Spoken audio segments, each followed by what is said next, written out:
Thank you so much. Good afternoon.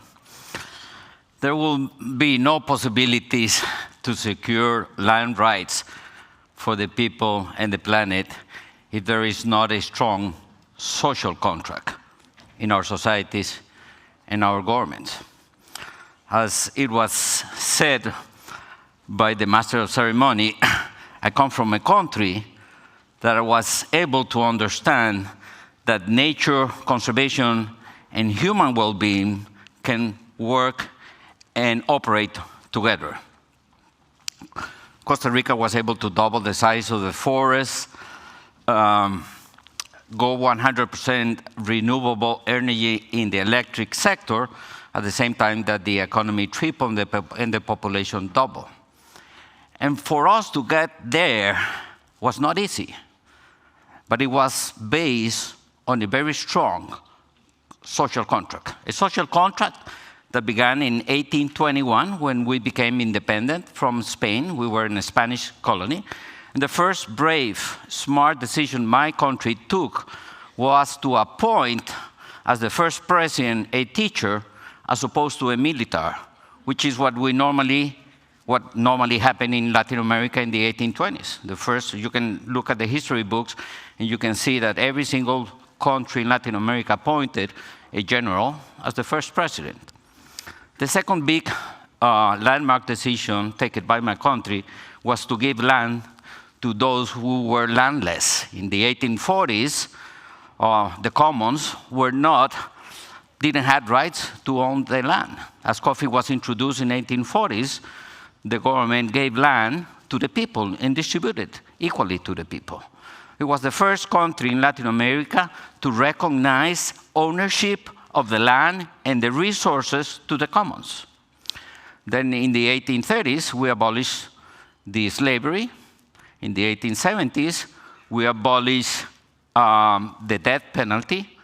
And in the 1920s, we did the second major land reform, whereby once more citizens were able to access to the land and the resources through the first, I would say, agrarian reform after the Mexican Revolution of 1910 that was motivated by the fact that the commons, the farmers, the peasants, were not able to own the land.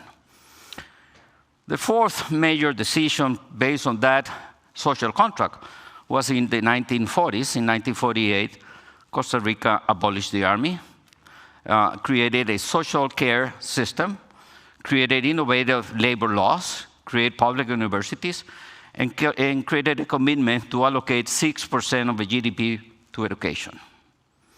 Even though our economy in the 40s and 50s depended primarily in agriculture, all of the policies associated to give access to the land and the resources to the people, the common people, indigenous groups, and farmers promoted high deforestation. That is why Costa Rica in the 60s and 70s probably had the highest deforestation rate per capita of the planet. But then, the impacts of destroying that natural capital passed a big cost in our economy and our well-being. In the 1970s, droughts, forest fires, limitation to produce food, limitation to expand the agricultural frontier was a major effect and impact of the destruction of nature. And we were the first country in Latin America, 1969, to create a system of protected areas. In 1997, Costa Rica became the first country to establish a system of payment for environmental services, dealing with a major market failure. If you own a forest and you keep it, you provide a lot of environmental services to people, carbon offset, protecting biodiversity, producing water. I mean, there are 32 different environmental services, but nobody pays you for that. But everybody wants you to keep your forest standing because we know that forest is very valuable for people, the economy, and just for nature. So Costa Rica was the first country in the developing world, not just Latin America, to establish a tax on fossil fuels, 1997. The concept of a carbon tax is a northern concept. Is very well known here in Europe and in industrialized nations. Costa Rica created what I call a tropical carbon tax, whereby we dealt with this market failure. You own a forest, nobody wants you to cut the forest, but that means that you don't have any income out of owning the land and the resources. So those who are being benefited by your forest will be paying you for your carbon, water, and biodiversity. And we did it. And immediately deforestation went down.